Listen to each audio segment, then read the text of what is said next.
Satu untuk presentasi makalahnya melalui PowerPoint. Waktu dan tempat saya persilahkan kepada adik-adik mahasiswa kelompok 1. Ya, baiklah, terima kasih atas kesempatan yang telah diberikan oleh Bapak dosen. Bismillahirrahmanirrahim. Assalamualaikum warahmatullahi wabarakatuh. Waalaikumsalam warahmatullahi wabarakatuh. Baiklah, di sini kami dari kelompok 1. Sebelum itu saya ingin memperkenalkan diri. Perkenalkan, nama saya Anissa Miranti Amri sebagai moderator, dan rekan-rekan saya Dian Maharani Rusli, Arham Pangestu, Kak Adam Satriawan, dan Irna Awati sebagai pemateri. Untuk mengefisienkan waktu, saya persilahkan kepada pemateri untuk mempresentasikan materinya tentang desain grafis, gambaran umumnya.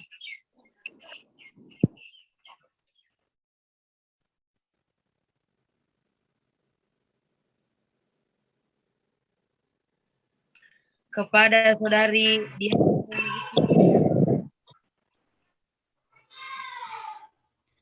Bismillahirrahmanirrahim. Baiklah, saya akan mempresentasikan materi pertama, yaitu definisi dan ruang lingkup desain grafis. Desain adalah suatu proses atau kegiatan dalam rangka menghasilkan suatu produk yang baru yang berbentuk rancangan, prototip, atau purnarupa. Jadi, desain grafis adalah suatu proses menciptakan suatu pesan baru yang terdiri dari teks dan ilustrasi pada segala permukaan. Dari definisi itu, berarti desain grafis merupakan bidang yang ruang lingkupnya sangat luas. Terima kasih, saya kembalikan kepada moderator. Mungkin itulah tadi penyampaian materi dari saudari Dian. Selanjutnya saya persilakan kepada saudara Arham Pangestu. Saya persilakan.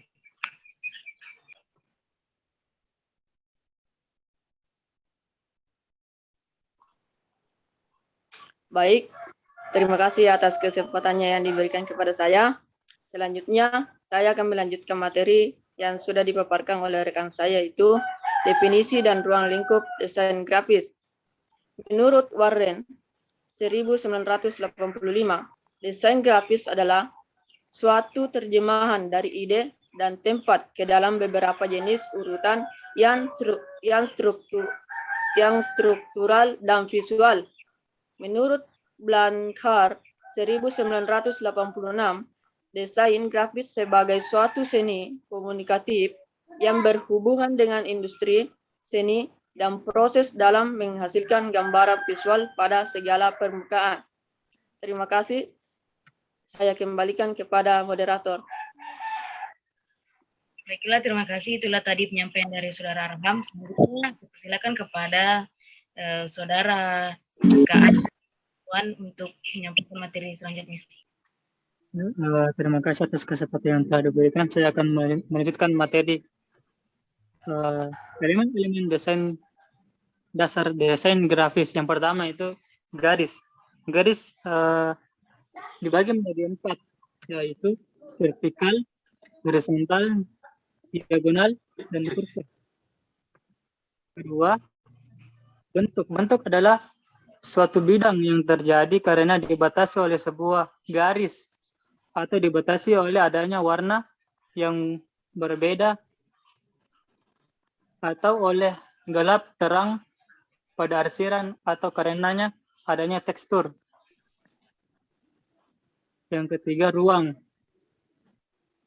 Kusmiati dalam teori dasar desain komunikasi visual menjelaskan ruang terjadi karena adanya persepsi mengenai kendala sehingga terasa jauh dan dekat, tinggi dan rendah, tampak melalui indera penglihatan. 4, tekstur. Tekstur adalah unsur rupa yang menunjukkan rasa, permukaan bahan atau material yang sengaja dibuat dan dihadirkan dalam susunan untuk mencapai bentuk rupa, baik dalam bentuk nyata maupun semu. 5, warna. Warna ditimbulkan oleh perbedaan kualitas cahaya yang direfleksikan atau dipancarkan oleh objek. Sekian dari saya kembalikan kepada moderator. Baiklah, terima kasih. Itulah tadi penyampaian dari Kak Adam. Selanjutnya penyampaian materi yang terakhir tentang prinsip-prinsip yang dibawakan oleh Saudari Ernawati. Saya persilakan. Ya, terima kasih atas kesempatan yang diberikan. Langsung saja, saya akan melanjutkan materi mengenai prinsip-prinsip desain grafis. Nah, di mana prinsip desain grafis itu adalah aturan penempatan elemen grafis dalam suatu medium untuk menjadikan medium tersebut menarik dan komunikatif. Nah, prinsip-prinsip desain grafis terbagi menjadi 6 bagian. Yang pertama, ada kontras. Nah, dalam prinsip ini merupakan aturan untuk menghindari penempatan elemen-elemen grafis yang menjadikannya sama. Dengan kata lain, jika terdapat elemen grafis yang berbeda, misalnya bentuk, maka jadikanlah hal itu berbeda. Kedua, pengulangan. Prinsip ini mengharuskan adanya pengulangan elemen-elemen grafis seperti warna, garis, dan bentuk. Aturan ini bertujuan untuk menjadikan elemen-elemen desain terlihat lebih terorganisasi atau memperlihatkan kesatuan yang sistematis, yang merupakan visualisasi yang menunjukkan adanya konsistensi. Yang ketiga, pensejajaran. Nah, aturan ini merupakan proses menjadikan elemen grafis sejajar, atau sama halnya menjadikan adanya keterkaitan di antara elemen desain. Yang keempat, kedekatan. Dengan menerapkan prinsip ini, kita menyatukan atau menjadikan elemen-elemen desain terlihat menjadi satu unit dari yang tadinya merupakan bagian-bagian yang terpisahkan dan tidak berhubungkan satu dan yang lainnya. Yang kelima, penekanan. Penekanan merupakan prinsip desain grafis yang memperlihatkan bagian dari suatu objek yang diperbesar secara profesional, sesuai dengan kebutuhan dan pertimbangan prinsip lainnya. Keenam, keseimbangan. Nah, keseimbangan adalah hasil penempatan elemen grafis yang terlihat seimbang secara visual. Prinsip keseimbangan dapat dibuat dengan mudah dengan cara menempatkan elemen grafis secara seimbang dalam bentuk formal dan informal. Nah, selanjutnya saya serahkan kepada moderator. Baiklah, terima kasih atas presentasinya rekan-rekan saya. Jadi desain grafis ini sebenarnya kita sudah mengetahui sejak tanpa kita sadari kita sudah tahu. Misalnya pada saat kegiatan OSIS di SMA pasti kegiatan itu membutuhkan spanduk kegiatan. Nah, spanduk kegiatan ini adalah produk dari desain grafis. Nah, desain grafis juga ini termasuk sarana komunikasi yang efektif karena di dalam produk desain grafis ini kita dapat menyampaikan ide atau gagasan ke orang lain menggunakan elemen-elemen yang sudah tadi dijelaskan seperti garis, tulisan, foto, dan juga elemen lainnya. Nah, selanjutnya bagaimana ini Pak Tabe? Baik, moderator, saya ambil alih forum ya. Pak, silakan Pak. Oke, baik. Terima kasih kepada kelompok 1 atas presentasinya yang saya nilai menarik. Terutama isi dari PowerPoint-nya ini sudah sangat representatif, mewakili gambaran umum dari desain grafis ya. Betul apa yang dikatakan oleh saudari moderator tadi bahwa sesungguhnya desain grafis ini sangat dekat dengan kehidupan kita, disadari atau tidak. Banyak hal yang sangat dekat dengan kita, dengan desain grafis, terutama produknya, baik itu di sekolah, di rumah, di kampus, dimanapun itu. Ada banyak sekali produk desain grafis yang mungkin saja kita lihat itu sekilas kita tidak paham bahwa ini sebenarnya produk desain grafis ya. pakaian yang digunakan biasanya baju kaos misalnya yang ada ada gambar-gambarnya, ada logonya, itu kan produk desain grafis. Contoh juga tadi spanduk di sekolah, biasanya di kampus ada spanduk, ada flyer di website, di media sosial. Hampir semua ruang di kehidupan kita ini banyak bertebaran produk desain grafis ya. Oke, baik. Itu mungkin penilaian dari saya. Tapi mungkin juga sebagian besar mahasiswa yang mendengarkan presentasi PowerPoint dari kelompok 1 ini banyak yang masih bingung ya. Karena istilah-istilah desain grafis ini mungkin saja baru didengar. Tadi seperti istilah tipografi, komposisi, dan lain halnya itu mungkin baru dikenal ya. Tapi insya Allah nanti seiring berjalan waktu, perkuliahan kita ini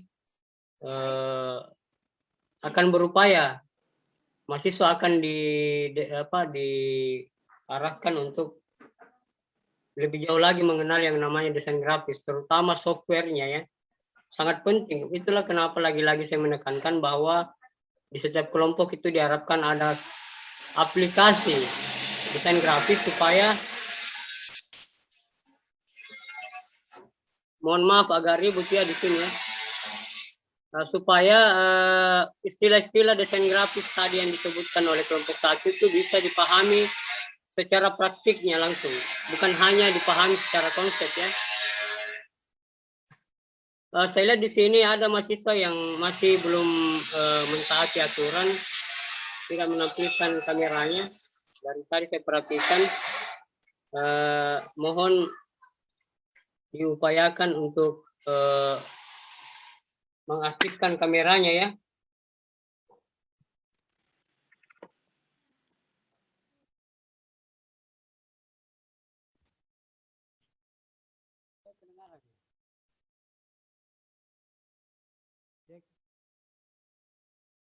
Suara saya terdengar ya?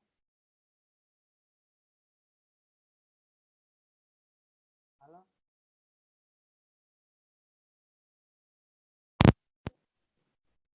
Oke, saya lanjut ya. Tadi ada istilah yang disinggung oleh kelompok 1 mengenai desain komunikasi visual. Tentu saja ini perlu juga dipahami sebagai bagian dari ilmu desain grafis. Mohon diperhatikan, saya akan share PowerPoint untuk menambahkan materi dari kelompok 1. Sudah kelihatan ya PowerPoint-nya ya? Sudah. Oke. Ada 3 poin yang ingin saya bahas untuk melengkapi dari materi kelompok 1 mengenai pengertian, sejarah, dan basis karya desain grafis. Nah, pertama pengertian ya. Mungkin tadi pengertian yang dijelaskan kelompok 1 itu mungkin belum terlalu dipahami oleh mahasiswa, jadi saya ulangi.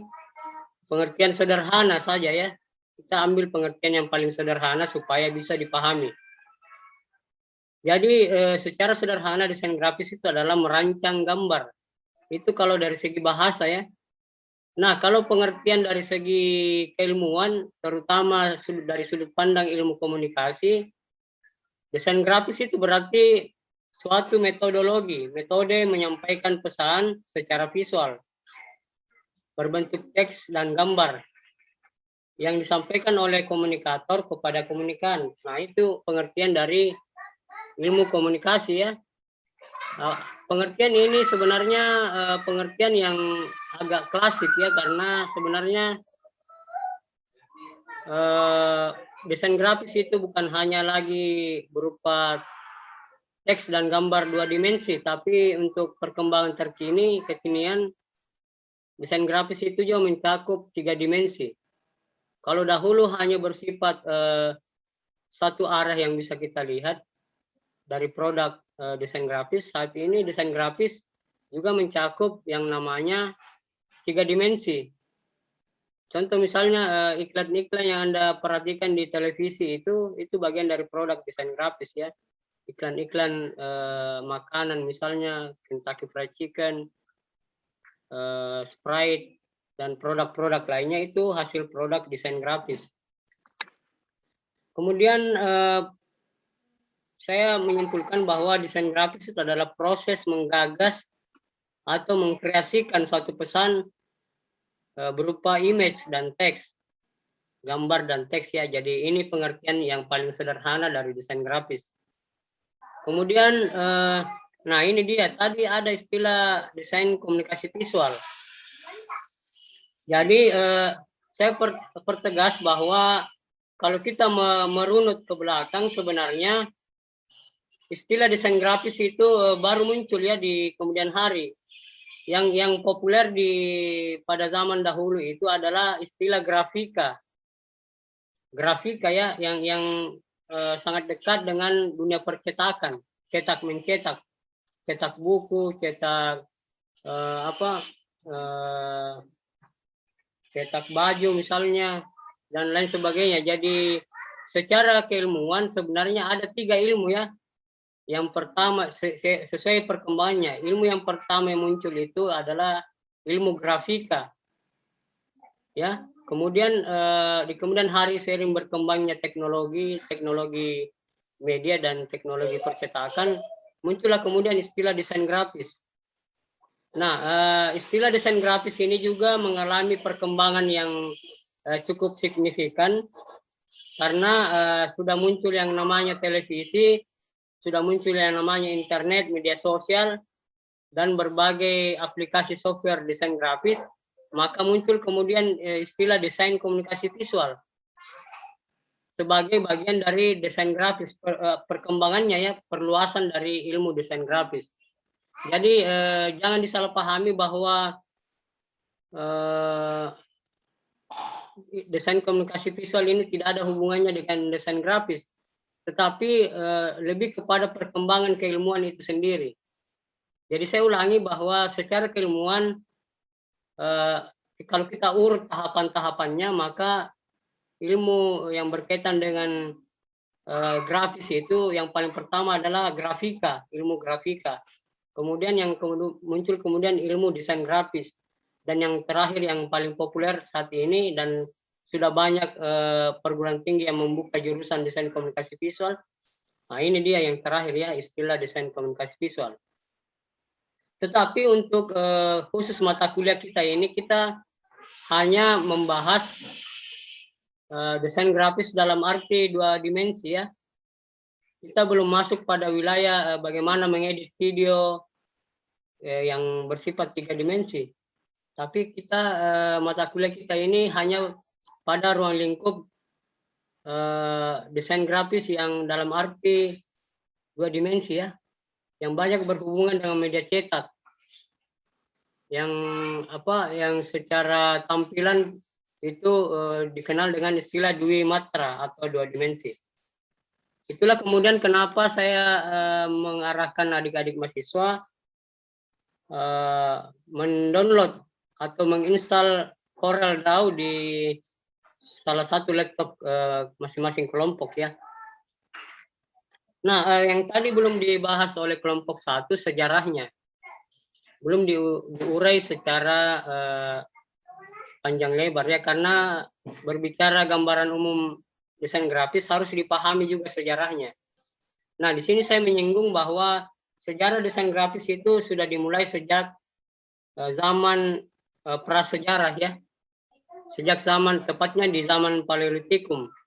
Contohnya di zaman dahulu itu di gua-gua banyak ditemukan gambar-gambar binatang yang dipahat, diukir oleh manusia prasejarah. Nah, itu salah satu contoh karya desain grafis. Ya, tapi tujuan manusia prasejarah membuat gambar-gambar di goa itu mereka bukan bertujuan untuk bukan tujuannya menampilkan seni, tapi tujuan mereka hanya sebatas media komunikasi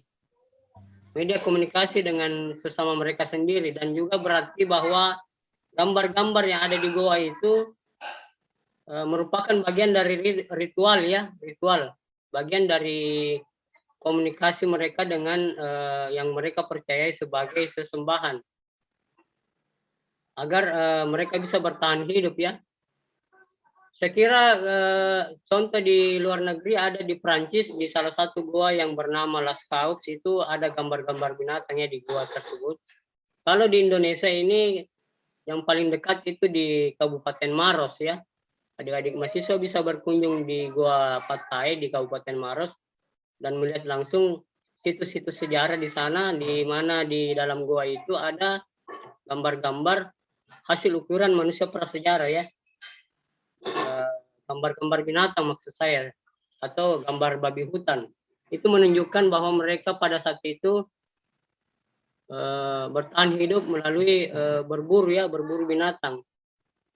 Lalu kemudian mereka mengekspresikan kisah kehidupannya melalui ukiran-ukiran di goa ya, di dalam gua. Seiring perkembangannya juga di bangsa Mesir itu kemudian menciptakan tulisan, bentuk tulisan yang menggunakan gambar hieroglif. Begitu juga di bangsa Yunani dan Romawi, dikembangkanlah yang namanya tulisan abjad. Nah, disitulah pertama kali dikenal yang namanya huruf abjad ya, A, B, C, D, dan seterusnya. Dan kemudian menciptakan berbagai produk-produk percetakan seperti buku. Nah, yang paling populer adalah di abad 14 dan ke-15 ditemukan mesin cetak. Nah, di sini di beberapa literatur desain grafis itu mengklaim bahwa awal mula perkembangan desain grafis itu sebenarnya abad 14-15 karena ditemukan mesin cetak dan sudah dimulai yang namanya dikembangkan seni menyusun huruf atau tipografi ya. Kemudian juga ada seni ilustrasi. Salah satu tokoh yang yang berkontribusi dalam penemuan mesin cetak adalah Johannes Gutenberg. Nah, ini sekilas sejarah ya. Jadi perlu dipahami bahwa sejarah desain grafis itu dimulai sejak zaman prasejarah sebenarnya, tapi perbedaannya dengan sekarang lebih banyak kepada tujuan seni dan juga mungkin juga ada tujuan lain untuk penyampaian informasi dari perusahaan, dari lembaga-lembaga, organisasi, dan juga individu. Saya kira itu persoalan sejarah ya, bisa dibaca-baca nanti PowerPoint saya akan kirim di WhatsApp ya. Terakhir, poin terakhir yang ingin saya tambahkan ada 6 poin ya. Ada 6 poin basis karya desain grafis. Versi dua dimensi ya. Karena kita berbicara desain grafis dalam konteks 2 dimensi, maka ada 6 aspek. Yang pertama itu desain berbasis image atau desain berupa gambar saja. Di sini adik-adik mahasiswa bisa lihat contohnya ya. Di atas ada tanda panah, itu ada gambar wajah yang didesain. Itu contoh desain berbasis image. Kemudian desain berbasis tipe atau tipografi, hanya huruf ya. Jadi huruf yang didesain berbagai rupa. Contoh misalnya ini ada gambar pistol ya, ada gambar senjata yang konteks isinya adalah huruf, sebenarnya huruf yang didesain berbentuk pistol. Kemudian yang ketiga adalah desain berbasis campuran antara gambar dan huruf. Nah, ini contoh yang saya singgung tadi di awal. Contoh iklan-iklan di media cetak atau media televisi, ada juga desain grafis 2 dimensi ya, yang menunjukkan gambar, perpaduan gambar dan teks. Contoh ini iklan KFC dan iklan Sprite ya. Ada teks, ada gambarnya juga. Kemudian yang keempat adalah desain berbasis simbol. Nah, ini contohnya simbol corona ya, yang berbentuk virus. Nah, itu contoh salah satu desain berbasis simbol. Di sampingnya juga, di samping gambar itu ada simbol yang menunjukkan simbol bahaya merokok ya. Itu hasil desain grafis ya, desain grafis dalam bentuk 2 dimensi. Hanya bisa kita lihat dari satu arah ya. Kemudian yang kelima, desain berbasis logotipe. Nah, ini contohnya ada di samping. Contoh salah satu logotipe yang ada logonya, ada juga teksnya. Kemudian yang terakhir adalah desain berbasis logo semata ya. Hanya logo, tidak ada teks. Contoh misalnya Instagram, itu paling konkret desain berbasis logo ya, karena hanya menampilkan sebuah logo yang mungkin ada maknanya, mempunyai makna tersendiri dari gambar tersebut. Saya kira jelas ya, ada 6 basis desain karya desain grafis. Mudah-mudahan bisa menambah pengetahuan adik-adik mahasiswa. Nantinya kita bisa langsung jauh lebih paham sekiranya seringkali kita melakukan praktikum nantinya. Saya kira itu saja tambahan materi dari saya. Saya ingatkan kepada Ketua Rombel untuk screenshot. Sudah ya? Mana Ketua Rombel? Sudah Pak, sudah. Sudah ya. Saya juga sangat mengharapkan untuk pertemuan berikutnya tidak ada lagi mahasiswa yang tidak memunculkan wajahnya, karena dari tadi ini banyak sekali saya lihat mahasiswa yang tidak disiplin, tidak mengaktifkan kameranya saat perkuliahan. Begitu ya, mohon diperhatikan aturannya. Kita lanjut untuk sisa pertemuan kita karena masih ada tersisa waktu. Kita buka sesi tanya jawab diskusi di grup WhatsApp ya. Mohon kepada kelompok 1 untuk mengarahkan teman-teman mahasiswa, mengarahkan diskusi di grup WhatsApp ya. Sekiranya mungkin ada hal ihwal atau pertanyaan yang ada sesuatu yang belum dipahami mengenai makalah kelompok 1, boleh tanya jawab di grup WhatsApp. Tapi saya mengharap diskusinya itu voice note ya, bukan chatting, karena memakan waktu, tidak efisien kalau diskusinya chat. Jauh lebih bagus kalau diskusinya voice note saja ya. Mana kelompok 1? Mohon diarahkan ya. Pak hadir. Oke, baik. Terima kasih sekali lagi saya ucapkan kepada kelompok 1 dan juga seluruh mahasiswa yang hadir di Zoom. Saya juga memberikan motivasi kepada kelompok berikutnya untuk bisa mencontoh lah, bisa melihat kelompok 1 ini sebagai contoh bagaimana kemudian presentasi yang baik, cukup singkat, menggunakan waktu yang tepat. Isi PowerPoint-nya juga sangat padat, jadi bisa dicontoh kelompok 1 ya. Kelompok berikutnya ini terutama kekompakannya, jadi semua anggota kelompok itu terlibat dalam proses diskusi, terlibat dalam proses pembuatan makalah, terlibat juga semua dalam proses penyampaian materi. Saya kira cukup ya untuk hari ini. Kita lanjut sesi diskusi di grup WhatsApp ya, dan atas arahan dari kelompok 1. Ya Pak. Oke ya, sampai bertemu di pertemuan berikutnya. Akhirul kalam, nulul kalam maisturun. Assalamualaikum warahmatullahi wabarakatuh. Waalaikumsalam warahmatullahi warahmatullahi wabarakatuh.